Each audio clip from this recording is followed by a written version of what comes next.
అర్థం అయిపోతుంది. అయితే ఇప్పుడు అమెరికా ఒత్తిడి అనేది ఒక రకంగా ఫలించింది పాకిస్తాన్ మీద, అదేవిధంగా భారత్కి ఒక సూచన చేయడంతో భారత్ కూడా అంగీకరించింది. కానీ భారత్ ఏ కండిషన్స్ మీద మనం ఈ శాంతి చర్చలకు అంగీకరించి ఉండొచ్చు, రాబోయే రోజుల్లో పాకిస్తాన్ మీద మనం ఏ రకంగా ఒత్తిడి తెచ్చి వాళ్ళు చేస్తున్న కపట నాటకాలని కంట్రోల్ చేయడానికి ఏ రకంగా మనం వ్యూహాన్ని అనుసరించాల్సిన అవసరం ఉందని చెప్పి మీరు అనుకుంటున్నారు? నిజమండి, 1971 తర్వాత జరిగినటువంటి అత్యంత పెద్దదైనటువంటి ఆపరేషన్ ఇది, ఆపరేషన్ సింధూర్.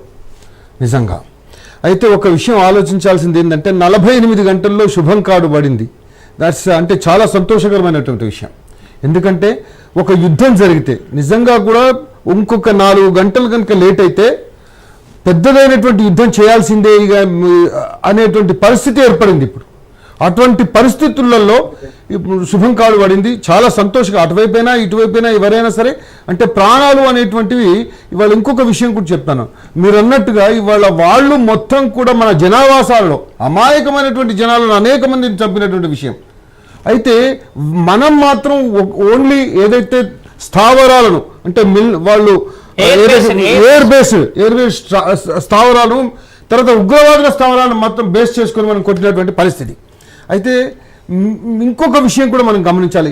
మనం ఏదైతే సింధూరాన్ని చెడిపివేయాలి, సింధూరాన్ని తీసివేయాలి, అల్లకల్లోలం చేయాలి భారతదేశాన్ని అనేటువంటి పరిస్థితులలో భారతదేశ వ్యూహం ఒకసారి మనం గమనిస్తే నిజంగా వాళ్ళందరికీ నమస్కారం పెట్టాల్సినటువంటి అవసరం. 2 మాతృమూర్తులు వాళ్ళు చేసినటువంటి విషయం ఏంటంటే వింగ్ కమాండర్ ఓమికా సింగ్ గారు, అదేవిధంగా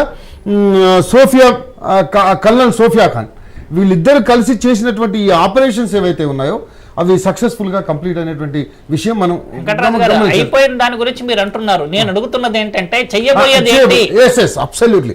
అయితే ఇంకొక విషయం కూడా, ఇవాళ దీన్ని ఇక్కడికి ఆపేసినట్టు అనేటువంటిది కూడా మనం ఆలోచించాల్సినటువంటి అవసరం లేదు. ఒక్క విషయం చెప్తున్నాను.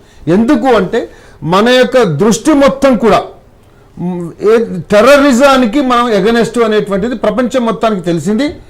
ఇవాళ టెర్రరిస్టులను మనం అటాక్ చేస్తున్నాం అనేటువంటిది కూడా వాళ్ళందరికీ తెలిసిపోయింది, ప్రపంచం మొత్తం తెలిసిపోయింది. అయితే ఒకవేళ కనుక మళ్ళా మొన్న కూడా ఇంతకు ముందు కూడా వాళ్ళు సీజ్ ఫైర్ ఉన్నటువంటి పరిస్థితులలో కూడా వాళ్ళు కవ్వింపు చర్యలు చేశారు. అటువంటి పరిస్థితులు ఉంటే కూడా మళ్ళీ మేము దాడి చేయాల్సిందే అనేటువంటి పరిస్థితుల్లో వాళ్ళు ఒప్పుకునేటువంటి పరిస్థితి. అయితే ఇప్పుడు ప్రస్తుతం తాత్కాలికంగా ఇది పడింది. మీరు మళ్ళీ ఏమన్నా చేస్తే కనుక కవ్వింపు చర్యలు చేసినా తర్వాత మళ్ళీ ఏది కరుడు కట్టినటువంటి టెర్రరిస్టులు ఏదైతే ఉందో వాళ్ళ యాక్టివిటీస్ను మీరు పెంచి పోషించినా మళ్ళీ మేము ఊరుకోము అనేటువంటి భావం డెఫినెట్గా ఏది అమెరికాకు ప్లస్ ప్రపంచం మొత్తం చెప్పినటువంటి విషయం ఇది అందరికీ తెలుసు. సందర్భాల్లో మనం ఆ విషయాన్ని స్పష్టం చేసాం.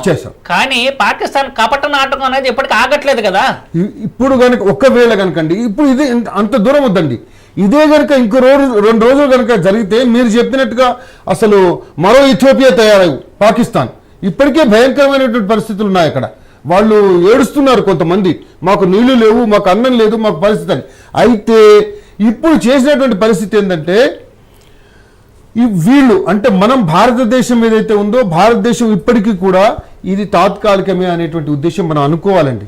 ఒకటి ఏంటంటే టెర్రరిజాన్ని మనం మొట్టమొదటి నుంచి చెప్తూ ఉన్నాం, అన్ని వేదికల మీద మన భారతదేశం ఉటంకిస్తున్నది. టెర్రరిజాన్ని మేము సహించము, దానికి ఎవరైతే ఊతమిస్తారో, దానికి ఎవరైతే దాన్ని క్లోజ్ చేసేటువంటి అవసరం ఉంది అని చెప్పే వాళ్ళే మాకు సహాయం చేయండి, మాతో ఉండండి అనేటువంటి భావన ప్రపంచం మొత్తం తెలిసిపోతుంది. కాబట్టి మనం ఇప్పుడు అనుకోవాల్సింది ఏంటంటే టెర్రరిజం మీద వాళ్ళు గనుక ఒప్పుకున్నట్టయితే ఇది ఆగినట్టు లెక్క.